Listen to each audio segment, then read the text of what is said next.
Bismillahirrahmanirrahim. Alhamdulillahi Rabbil Alamin. Salatu salamu ala syarfil anbiya'i wal mursalin. Nabiyina Muhammadin wa ala alihi wa sahbihi ajmain. Assalamualaikum warahmatullahi wabarakatuh. Abay, binabasa mong libro? Katulad po sa inyo, kaso hinihintay ba tayo ng kitab? Yan yung sinasabi mo. Oo. Tayo basta na lang author. Pero same din sila ng origin yung kay Sheikh Muhammad bin Abdul Wahhab. So tuloy natin yung 44 inshallah. So yung merong hadith iniulat ni Tufail, kapatid dito ni Abu Hurairah, ni Aisha radhiyallahu anha. Iniulat ito ni Ibn Majah. Wali Ibn Majah anit Tufail akhi Aisha li ummiha. So kapatid ni Aisha ito sa kanyang ina. Ra'aytu ka'anni ataitu ala nafarin minal Yahudi. So nakita niya raw sa panaginip, balikan na natin yung kabuuan ng hadith. Nakita niya sa panaginip na dumating siya sa grupo ng mga Hudyo. Qultu innakum la antumul qaum laula annakum taquluna Uzair ibn Allah. Kayo ang pinakamainam na nasyon, o kayo ang nasyon ng mga mananampalataya, kundi lamang kayo nagsasabi na si Uzair ay anak ni Allah. Sabi naman ng mga Hudyo, gumanti yung mga Hudyo naman ng salita. Qalu wa antum la antumul qaum laula annakum taquluna ma syaa Allahu wa syaa Muhammadun. Kayo ang pinakamainam sana na umma kung hindi lamang ninyo sinasabi anumang naisin ni Allah at anumang naisin ni Muhammad. Dahil nga hindi dapat itong ganitong pananalita. At nagsimula yung pagbabawal dito dahil sa pangyayari na ito. Ito na nga yung napanaginipan, sinasabi kanina ni Rashid. Di ba? Ilang beses nangyari ito yung ganito, di ba? Yung Adan. Ganun din, yung Adan. Tapos sumunod na nangyari doon sa panaginip niya. Thumma marartu binafari minan nasara fakultu innakum la antumul qaum laula annakum taquluna al-Masih ibn Maryam. Al-Masihu ibn Allah. At tapadaan daw siya sa grupo ng mga Kristiyano at sinabi niya, kayo sana ang pinakamainam na nasyon, kundi lamang kayo nagsasabi na si Jesus, ang Mesaya, ay anak ni Allah. Pero gumanti rin sila, qalu innakum la antumul qaum laula annakum taquluna ma syaa Allahu wa syaa Muhammadun. Kayo sana ang pinakamainam na umma, kundi lamang ninyo sinasabi anumang naisin ni Allah at anumang naisin ni Muhammad. Falamma asbahtu akhbartu biha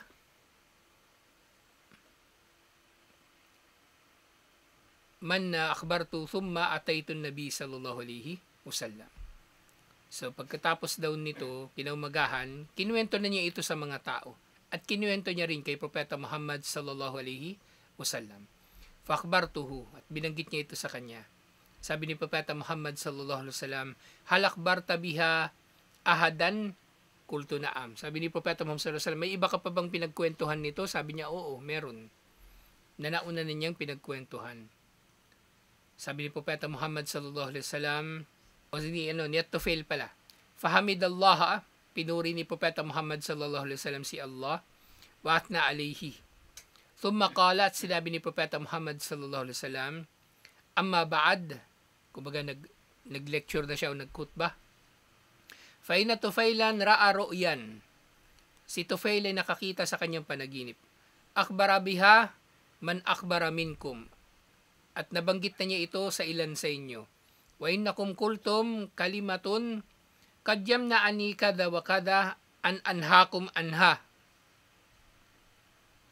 Na kayo nga ay nagsasabi ng ilang mga salita na hindi ko pa ipinagbawal noon. So, hinayaan lang sila ni Propeta Muhammad sallallahu alaihi wasallam na sabihin ito noon, pero ngayon ipinagbabawal na niya. Kaya sabi niya, fala taqulu ma syaa Allahu wa syaa Muhammadun. Kaya mula ngayon, huwag na ninyong sasabihin anumang naisin ni Allah at anumang naisin ni Muhammad, na ginawa silang pantay. Huwag. Walakin kulu, bagkus ang sasabihin ninyo, ma syaa Allahu wahdahu. Ang sabihin na lamang ninyo ay kung anong nanaisin ni Allah na nag-iisa at walang katambal. Siniulatid din ito ni Imam Ahmad, Imam An-Nasai at Tabarani. Si At-Tufail, so siya nga si At-Tufail, kapatid sa ina ni Aisha, Ummul Mu'minin. Di ummaha sahabiyal jalilun. Kapatid niya sa kanyang ina. At siya ay sahabi, si Tufail, na siya ay kabilang sa mga sahaba.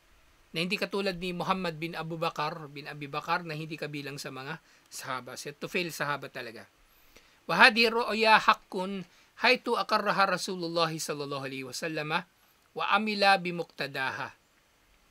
At totoo ang panaginip na ito dahil tinanggap ito ni Propeta Muhammad sallallahu alaihi wasallam at pinagtibay niya at isinabuhay ang kahulugan nito. Fanahahum an yaqulu ma syaa Allahu wa syaa Muhammadun. At dahil dito pinagbawal niya na sabihin ng mga sahaba at ng mga Muslim sa pangkalahatan anumang naisin ni Allah at naisin ni Muhammad. Wa amarahum an yaqulu ma syaa Allahu wahda. Pagkus ang iniutos niya sa kanila ay sabihin anumang naisin ni Allah ng nag-iisa at walang katambal. Wa istafadu min hadal hadith, at ang aral na makukuha mula sa hadith na ito. Anna ru'yatus salihah min aqsamil wahi. Ang mabuting panaginip ay kabilang sa mga wahi. Pero syempre panahon nito ni Propeta Muhammad sallallahu alaihi wasallam, wa annaha kad takuna sababan li syar'i ba'dil ahkam, at maaaring magiging dahilan ng panaginip na ito ng mga sahaba sa pagkakasabatas ng ilang mga batas. At ang kahulugan ng mga sinabi na bagay dito sa panaginip, wa ma'na qawluhu innakum la antumul qaum, at ang kahulugan ng sinabi na tunay na kayo sana ang ummah o pinakamainam na ummah o ummah ng mga mananampalataya, ay innakum antumul kamiluna lawla annakum tusyrikun. Kaysa ng pinakamainam na ummah kundi lamang kayo nagtatambal kay Allah. Yung mga Hudyo, di ba? Itinambal nila kay Allah si Uzair. Yung mga Muslim, yung mga Kristiyano, itinambal nila si Isa alayhi salam kay Allah. Yung mga Muslim naman, si Propeta Muhammad sallallahu alaihi wasallam, kumbaga sa kanilang pananalita, itinatambal nila kay Allah, si Propeta Muhammad sallallahu alaihi wasallam. Kaya yun na, bandang huli, pinagbawal na nga ito. At yung nafar na tinutukoy, grupo ng mga tao. Wal maksudo bi qawlihi innakum taquluna kalimatan kana yamnauni kada wa kada an anhakum anha. Kinayatan an shay'in lam yudhkar fi ba'd ar-riwayat annahu kana yamna'uhu al-haya. Kana yamna'uhu al-haya'u minhum wa hada qabla an yu'mar bi inkariha. So, sinasabi ni Propeta Muhammad sallallahu alaihi wasallam na kayo ay nagsasabi ng mga bagay na pinagbawalan ako na ipagbawal ito sa inyo. Kumbaga ito ay pagpapahayag lamang ng isang bagay na hindi niya nabanggit noon. Pero kumbaga hindi ito ibig sabihin na nagbago ang Islam o binago yung Islam o kumbaga nagkaroon ng contradiction, hindi. At nalaman nga rin natin sa progression ng panahon na buhay pa si Propeta Muhammad sallallahu alaihi wasallam, normal ito na merong magkakaroon ng nasikh at mansukh. Merong abrogated at merong kumbaga pumapalit sa kanya. 'Di ba? Maraming mga bagay ang na-abrogate sa panahon ng pagkapropeta ni Propeta Muhammad sallallahu alaihi wasallam. So sa ilang mga ulat nababanggit na nahihiya si Propeta Muhammad sallallahu alaihi wasallam na sabihin ito sa kanya. Na huwag ninyong sasabihin 'yan. Ibig sabihin, kumbaga talagang pinahintulutan ito sa kanila. At hindi pa pinagbabawal sa naunang mga bahagi. Na posibleng dahilan nito, 'di ba dahan-dahan lang naman din pinapahayag yung mga pinagbabawal. So inintay muna ni Allah na maging matatag muna mga sahaba bago sila pagbawalan tungkol sa bagay na ito. Falamma ja'al amrul ilahi birru'yati salihah ankaraha. At nga nang dumating yung wahi, yung utos ni Allah sa pamagitan ng panaginip ni At-Tufail, sa pinagbawal na ito ni Propeta Muhammad sallallahu alaihi wasallam, ankaraha wa nahaha anhum. Pinagbawal ito sa kanila, nahyan baligan, walam yastahi min dalik. So pinagbawal ito ni Propeta Muhammad sallallahu alaihi wasallam ng malinaw na pagbabawal at hindi na niya ito ikinahiya. So may kita rin natin dito, kumbaga, kumikilos lang talaga si Propeta Muhammad sallallahu alaihi wasallam ayon sa wahi. Wala pang utos na ipagbawal niya ito. Maring meron na siyang idea na hindi dapat sinasabi ito ng tao. Pero dahil wala pang utos si Allah, hinayaan niya lang muna. Pero ngayon may utos ng malinaw, di pinagbawal na niya, alhamdulillah. So nga, ano daw ang pinagkaiba ng pagsasabi ng masya Allah thumma sya'a fulan at yung pagsasabi ng masya Allahu wahdahu? Al-farqu bainahuma anna al-qawla masya Allahu wahdahu akmal fil ikhlasi wa ab'adu anis shirk. Ang pagsasabi na anumang naisin ni Allah ng nag-iisa at walang katambal ay mas perpekto, mas kompleto para sa ikhlas at mas malayo mula sa shirk. Lianna fihi tasrihan bit tauhid, dahil naririto ang pagbibigay diin sa tauhid al-munafi lisyirki, na tumataliwas sa shirk, min kulli wajhin, sa lahat ng anyo tinataliwas nito ang shirk sa pamagitan ng pagsasabi anumang naisin ni Allah ng nag-iisa at walang katambal. So yung kay Allah lang natin ito inuugnay. Ang pagnanais lamang ni Allah ang ating hinahangad. At yung nauna naman na hadith, yung nabanggit natin, yung mula kay Ibn Abbas. So yung kahulugan naman nito, al-ma'na, mayan bagi an taswi'i fillahi o at taswiya fillahi bil mashi'a. So hindi marapat na pagpapantayin natin si Allah at ang kanyang mga nilikha sa mashi'a, sa pagnanais. Kaya si Allah lang ang may tunay na iiral na pagnanais. Katulad ng nangyari doon sa saan? Sa mga haligi ng qadar.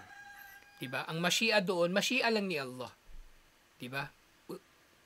Kaalaman ni Allah, ilmullah, mashi'atullah doon sa qadar. Tapos yung kitabah at yung khalq. So mashi'a lang ni Allah ang iiral talaga. Maaring merong pagnanais yung tao. Malalaman ni Allah na nanaisin ng tao yung bagay na yun. Pero bandang huli, pagbibigyan ba ni Allah o hindi ang pagnanais na yun ng tao, nakasalalay yun sa pagnanais ni Allah. Di ba merong ayah? Wa ma tasyauna illa ayyasha Allah. Wala kayong anumang ninanais, libad na lamang na naisin muna ni Allah. At aral na makukuha dito, an nahada shirkun liwujudi at taswiyati fil atfi bilwaw. So ito'y nagiging shirk dahil nagkakaroon dito ng pagkakaroon ng pagkakapantay sa pamagitan ng waw, yung end o yung at. Wa naman sawal abda billahi faqad ja'alahu syarikan lillah. At sino mang ituring niya nakapantay ni Allah, ang sino mga alipin ni Allah, ay dinulot niya na ito ay magiging katambal ni Allah, waliyadu billah. So ito yung yung dulo nung chapter na ito, chapter 44. Yung chapter 45 isusunod natin next week inshallah. Assalamualaikum warahmatullahi wabarakatuh.